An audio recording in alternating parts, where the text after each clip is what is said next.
ፊልሙ የሚጀምረው በሲንጋፖር ኤርፖርት ውስጥ ነው። ብሮዲ ቶረንስ የተባለ አንድ አሜሪካዊ ፓይለትም ለቀጣዩ ጉዞ እየተዘጋጀ ያለ ይመስላል። ከጉዞ በፊት ግን ለልጁ በመደወል ወደ ቤት በቅርቡ እንደሚመጣ ይነግራታል። ለዚህ ጉዞ ደግሞ ሳሙኤል ዴሊ የተባለ አንድ ረዳት አብሮት ከሱ ጋር የሚጓዝ ይሆናል። ከትንሽ ቆይታዎች በኋላ እዛው ፕሌን ውስጥ ትገኝ የነበረች አንድ ሆስተስ ወደሱ በመምጣት ሉዊስ ጋስፐር ስለሚባለው ነፍሰ ገዳይ ትነግረዋለች። ይህ ወንጀለኛም እንደነሱ በፕሌን ውስጥ አብሯቸው የሚጓዝ ሰው ሲሆን ነገር ግን አብረውት ሁለት ፖሊሶች እሱን እንደሚጠብቁትም ትነግረዋለች። ሉዊስን ጨምሮ በዚህ ጊዜ 14 ያክል ተሳፋሪዎች በፕሌን ውስጥ ይገኛሉ። የአዲስ ዓመት ዋዜማ መሆኑንም ተከትሎ ተሳፋሪዎቹ በሙሉ የተለየ አይነት ስሜት ውስጥ ያሉም ይመስላሉ። በዚህ ጊዜም ካፒቴን ብሮዲና ሳሙኤል ፕሌኑን ያስነሱታል። ቀጣዩ ጉዟቸውም ጥሩ እንደሚሆንም ተስፋ ያደርጋሉ። መጀመሪያ ላይም ነገሮች ጥሩ ነበሩ። ፕሌኑን በተሳካ መልኩ ወደ አየር ሊነሳ ችሏል። ቢሆንም ግን ከፍ እያሉ በመጡበት ሰዓት ላይ አየሩ ጥሩ አልነበረም። ይህም ካፒቴኑን ጨምሮ ሁሉንም የሚያስደነግጥ ነገር ሲሆን የተሳፋሪዎቹ የተለያዩ እቃዎችም ከማስቀመጫው ላይ እየወደቁም ይቸገራሉ። ብሮዲም አንዷን ሆስተስ የወደቀውን እቃ በማንሳት ያግዛታል። ከዚያም ግን በጣም መጥፎ ነገር ይፈጠራል። በፕሌን ውስጥ የነበረውም የመብራት ኃይልም ሙሉ ለሙሉ ይቋረጣል። በዚህም ምክንያት ውጪ ካሉ ከማንም ጋር ግንኙነት ማድረግ አይችሉም። አየሩም በጣም መጥፎ እየሆነባቸው ይመጣል። ሳሙኤልም የሚሄዱበትን ካርታ ከወረቀቱ ላይ ማንበብ ነበረበት። ነገር ግን ለማንበብ ይከብደዋል። ምክንያቱም ፕሌኑን አየሩ በጣም ያንገጫግጨው ነበረ። በዚህም ምክንያት አንድ ተሳፋሪና ሉዊስን ይጠብቁ የነበሩ ፖሊሶች ከፕሌኑ ጋር ተጋጭተው ህይወታቸው ያልፋል። ፕሌኑ በመጨረሻ ያንን መጥፎ አየር ያልፈዋል። ቢሆንም አሁን ላይ ደግሞ ሌላ ችግር ደግሞ ይገጥማቸዋል። ይህም ነገሮች እነሱ ባሰቡት መልኩ እየሄዱ ባለመሆናቸው ምክንያት በፊሊፒንስ በሚገኝ ባንድ ደሴት ላይ ፕሌናቸውን ማሳረፍ ነበረባቸው። ፕሌኑን ባረፈበት ሰዓት ላይ ብሮዲ ሁሉንም ተሳፋሪዎች ከፕሌኑ ውስጥ እንዲወጡ ይነግራቸዋል። ምናልባትም የፕሌኑ ጋዝ ከተቀጣጣይ ነገር ጋር ተገናኝቶ ችግር እንዳይፈጠር በሚል ነበረ። ይህም ተሳፋሪዎቹን የሚያስደነግጣቸው ነገር ነበረ። ነገር ግን ሁሉንም እያረጋጉ ከፕሌኑ እንዲወርዱ ያደርጓቸዋል። ወደ ፕሌኑ ዋና መስሪያ ቤት ስንመለስ ስለተፈጠረው ነገር ተጨማሪ መረጃዎችን መሰብሰባቸውን ይቀጥላሉ። ሁሉም ተሳፋሪዎች በኋላ ብሮዲ ተጨማሪ መረጃዎችን ለመመርመር ሲል ወደ ፕሌኑ ተመልሶ ይገባል። እዛም ከሞተው ፖሊስ ላይ አንድ ሽጉጥን ያገኛል። ከዛ በተጨማሪም የሉዊስ እቃዎችንም አግኝቷል። ከዛ መካከልም የውትድርና ምልክት ያረፈባቸው የተለያዩ ቢላዎችና እቃዎች ይገኙበታል። ይህም ሉዊስ ተራ ወንጀለኛ ሳይሆን ከዚህ በፊት ወታደር የነበረ ሰው መሆኑን ያመላክታል። ሳሙኤልም ስላረፉበት ደሴት ሀሳብ ይዘዋል። ካርታው ላይ የሚያየውና የሚገምተው ደሴት ላይ ያረፉ ከሆነ በጣም አደገኛ ቦታ መሆኑንም ይናገራል። በዚህም ደሴት ላይ የሚገኙ ወንጀለኛ ቡድኖች ወደ ደሴቱ ላይ የሚመጡትን የውጭ ሀገር ዜጎችን በማገት ገንዘብ የሚቀበሉ ሰዎች መሆናቸውን ይናገራል። በደሴቱ ላይ የሚያገኙት ምንም አይነት ነገር ስላልነበራቸው ብሮዲ ሁሉም በተረጋጋ መንፈስ እንዲጠብቁና እሱ ደሴቱን በማሰስ ሬዲዮ ወይም የመገናኛ ቁሳቁስ የሚገኝበትን ቦታ በደሴቱ ላይ ለመፈለግ ይወስናል። ሉዊስም የውትድርና ልምድ እንዳለውም ካስተዋለም በኋላ ብሮዲ አብሮት እንዲመጣ ይጠይቀዋል። በደሴቱ ላይ ምንም አይነት መጥፎ ነገር እንኳን ቢመጣባቸውም የሱ ችሎታ እንደሚያድነውም ያምናል። ሉዊስም ኮማንዶ እንደነበረና ነገር ግን ከ15 ዓመት በፊት በተፈጠረ አደጋ ምክንያትና ሰው መግደሉን ተከትሎ እንደታሰረ ይናገራል። ሙሉ ለሙሉ መረጃውን ባይናገርም ነገር ግን ይህን ላደረገበት ጥሩ የሆነ ምክንያት እንዳለውና ሰዎች እንደሚያስቡትም በጣም መጥፎ ሰው እንዳልሆነም ይናገራል። ከዚያም ድንገት ምንም አይነት ነገር ሳይናገር ሉዊስ ከዛ ይጠፋል። እሱም በመፈለግም ጊዜ ከማባከን ይልቅ ብሮዲ ጉዞን ይቀጥላል። ቶሎ እርዳታ ማግኘትም ስላለባቸው ብሮዲ አንድ የድሮ ህንፃን ያገኝና ወደ ውስጥ በገባበትም ሰዓት ላይ የድሮ ስልክን ያገኛል። እንደምንም ብሎም ወደ ዋና መስሪያ ቤቱም ይደውላል። ባገኛቸውም ሰዓት ላይ ግን ማንም አላመነውም ነበር። ምክንያቱም ስለ ፕሌኑ የተለያዩ መረጃዎች ዜና ከወጡ በኋላ ብዙ ሰዎች በውሸት ሲደውሉላቸው ስለነበረ እሱም በቀላሉ ሊያምኑት አልቻሉ። በዚህ በመጨነቅም ብሮዲ ዳኒላ ወደ ተባለችው ልጁ ለመደወል ይወስናል። የት እንዳለና ሌሎች መረጃዎችንም ይነግራታል። ብዙም ሳይቆይ ጁንማር የሚባለውን አንድ ወንጀለኛ ሰው እንመለከታለን። ለገንዘብ ሲልም የውጭ ሀገር ዜጎችን ያግት የነበረውም ሰው እሱ ነበር። ልክ ሳሙኤል እንደፈራውም ይህ ደሴት በወንጀለኛ ቡድኖች የተከበበ ደሴት ነበር። ወደ ዋና መስሪያ ቤቱ ስንመለስ የብሮዲ ፕሌን ለመጨረሻ ጊዜ የነበረበትን ቦታ በመሳሪያ ይመለከታሉ። ስለዚህም በሼልባክ ይመሩ የነበሩትን የነፍሰ ገዳይ ቡድኖችን በማናገር ብሮዲና ተሳፋሪዎቹን እንዲያድኗቸው ይነግሯቸዋል። ይህ ቡድንም ከባድ የሆኑ ነገሮችን በመስራት የሚታወቅ ቡድን ነበር። ስለዚህም ሁሉንም ሰው ያድናሉ የሚልም ተስፋም ተጥሎባቸዋል። ብሮዲ በስልኩ ልጁን እያናገረ በነበረበት ሰዓት ላይ ድንገት ከጁንማር ሰዎች መካከል አንዱ መቶ ያጠቀዋል። ቢሆንም ያለውን ችሎታ በመጠቀም ብሮዲ በቀላሉ ያሸንፈዋል። ከትንሽ ቆይታ በኋላ ግን ሉዊስ መሳሪያውን ይዞ ወደሱ ይመጣል። ውጪ የሚገኙ የነበሩትን የጁንማር ሰዎችንም እሱ ገሏቸዋል። በሚያስገርም መልኩም ከደሴቱ ለማምለጥ ሲሉም ከሱ ጋር አብረው ለመስራት ወስኗል።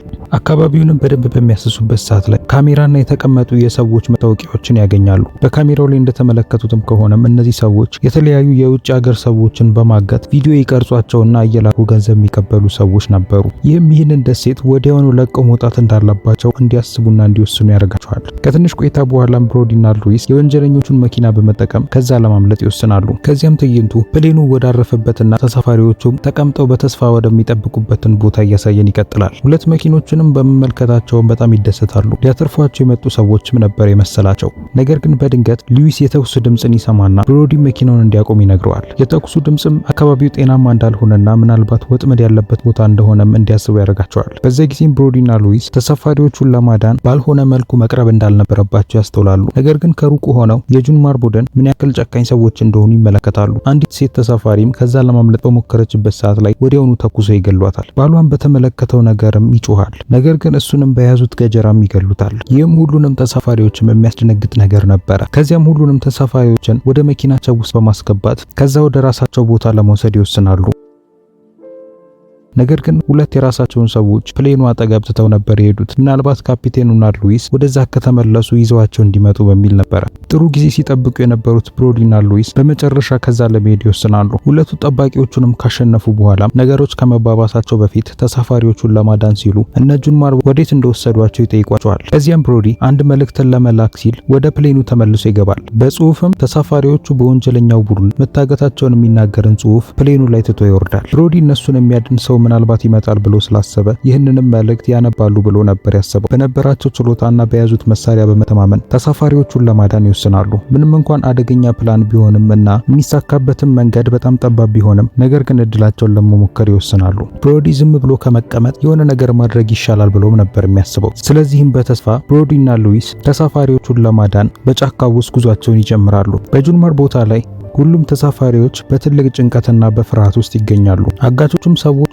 ራሳቸውን በካሜራው ላይ እያስተዋወቁ ስለ ራሳቸው እንዲናገሩ ያስገድዷቸዋል። ይህንንም ቪዲዮ በመጠቀምም ወደ ሀገራቸው ተልኮ ገንዘብ የሚጠየቅበት ይሆናል። በዚህ አስጨናቂ ሁኔታ ውስጥ ግን ብሮዲና ሉዊስ ወደ እነሱ እየቀረቡ ያሉ ይመስላሉ። የማዳን ስራቸውንም ለመስራትም ተዘጋጅተዋል። በተመሳሳይ ጊዜ ሼልባክና አዳኙ ቡድን ወደ ፕሌን ውስጥ ይገባሉ። ብሮዲም ከዚህ በፊት ትቶላቸው የሄደውን መልእክትም በፕሌን ውስጥ ያገኙታል። ደሴቱ በአደገኛ ቡድንም ይመራ እንደነበረም ሲመለከቱም ነገሩ ከባድ ሁኔታ እንደሆነ እንዲገነዘቡ ያደርጋቸዋል። ከዚህ በፊትም አስበውት ከነበረው ይልቅ ሙሉ ተሳፋሪዎቹን ማዳን ከባድ እንደሆነም እንዲገነዘቡ ያደርጋቸዋል።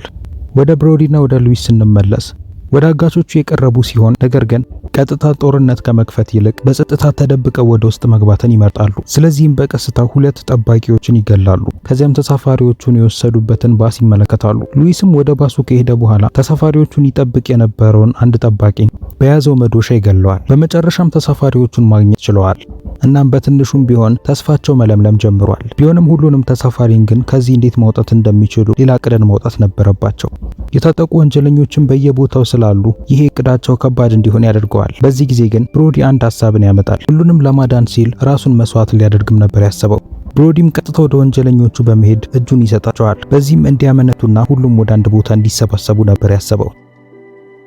ካፒቴን በመሆኑና ለነሱ በጣም ጥቅም ያለው ሰው በመሆኑ ጁንማር እንደማይገለው ሙሉ ለሙሉ እርግጠኛ ነው። ቢሆንም ጁንማር ግን ለብሮዲ ምን ያክል ጨካኝ ሰው መሆኑን ለማሳየት የወሰነ ይመስላል። ብሮዲንም ለመግደል ባሰቡበት ሰዓት ላይም ድንገት ግን ሼልባክና ቡርኑ ወደዛ ይደርሳሉ። እናም ወንጀለኞቹንም ማጥቃት ይጀምራሉ። ተሳፋሪዎቹንም ወዲያውኑ ወደ ባስ ውስጥ እንዲገቡ ካረጓቸው በኋላ በባሱ ከዛ መጓዝ ይጀምራሉ። ወደ ፕሌኑም በተመለሱበት ሰዓት ላይ ሼልባክና ቡርኑ ምናልባት ወንጀለኞቹ ከመጡ በሚል ራሳቸውን ማዘጋጀት ይጀምራሉ። ይህ በእንዲህ እንዳለ ብሮዲ ተሳፋሪዎች ነገሮች የተረጋጉ መምጣታቸውን በመናገር ያረጋጋቸዋል። እሱና ሳሙኤልም የፕሌኑን ባካፕ ፓወርን ማስነሳት የቻሉ መሆናቸውንና በዚህ መልኩም በአቅራቢያቸው ወደሚገኝ የአውሮፕላን ማረፊያም እንደሚጓዙም ይነግራቸዋል። ከዚህ ከባድ ሁኔታም ለማምለጥም ተጨማሪ እድል እንዳላቸውም ለተሳፋሪዎቹ በመናገር ተስፋ ይሰጣቸዋል። አሁንም የፕሌኑን ኢንጂን ለማስነሳት እየሞከረ የነበረው ብሮዲ ግን ስራውን ሳይጨርስ ጁንማርና ቡድኑ ወደዛ ይደርሳሉ። የሼልባክ ቡድን ግን ብዙ መሳሪያና ልምድ ያላቸው ሰዎች በመሆናቸው ከነሱ የተሻሉ ነበሩ። በስናይፐሩም ከሩቁ ሆነውም እያንዳንዱን ይገሏቸዋል። ይህም ጁንማር የበለጠ እንዲናደድና ሌሎች ውሳኔዎችን ለመወሰን እንዲነሳሳ ያደርገዋል። ይህ በእንዲህ እንዳለ ብሮዲና ሳሙኤል ምንም እንኳን ከባድ ሁኔታ ውስጥ ቢሆኑም ነገር ግን ፕሌኑን ለማስነሳት እየጣሩ ይገኛሉ። ሁሉም ሰው በጦርነቱ ላይ ባተኮረበት ሰዓት ላይ ሉዊስ ድንገት እነ ሼልባክ ይዘውት የነበረውን ገንዘብ ይመለከታል። ይህ ገንዘብም ተሳፋሪዎቹን ለመመለስ የሚያወጡትን ወጪ የሚሸፍን ነበር። ስለዚህም ጁንማር ፕሌኑን ለመምታት በአርፒጂ ባነጣጠረበት ሰዓት ላይ ሉዊስ ተኩሶ ይመተዋል። ብሮዲና ሳሙኤል በቀጣይ ፕሌኑን ሊያሳርፉ ያሰቡት በታይላንድ አይላንድ በሚገኝ ደሴት ላይ ነበረ። ብሮዲም ባለው ችሎታም ፕሌኑን በሰላማዊ መልኩ በአውሮፕላን ማረፊያው ላይ ማሳረፍ ችሏል። ሁሉም ተሳፋሪዎችም ይህንን በተመለከቱበት ሰዓት ላይ ይደሰታሉ። ይህም በፕሌን ውስጥ ይገኙ የነበሩ ተሳፋሪዎች በሙሉ ለመጨረሻ ጊዜ ከጭንቀታቸው እንዲያርፉ ያደርጋቸዋል። ሉዊስ ላይ የሚፈጠረው ነገር ግን ሚስጥራዊ ሆኖ የሚቀር ይሆናል። ተጨማሪ የጁርማድ ሰዎችም ወደዛ ቦታ በመጡበት ሰዓት ላይ ሉዊስ ከዛ አምልጦ ይሄዳል። ከዚህ በኋላም ከነሱ ጋር ምን ይገጥመው እንደሆነም የምናውቀው ነገር የለም። ምንም እንኳን አብሯቸው ባይሄድም ነገር ግን እነሱን በማትረፍ ስራ ላይ ጥሩ ስራን ሰርቷል። ምንም እንኳን የቀሩ ጥያቄዎች ቢኖሩም ነገር ግን ፊልሙ እዚህ ጋር ያበቃል። ይህን ይመስል ነበር። ላይክ እና ሰብስክራይብ ማድረጋችሁ እንዳትረሱ። በሌላ ቪዲዮ እስክንገናኝ ድረስ ግን ቻው።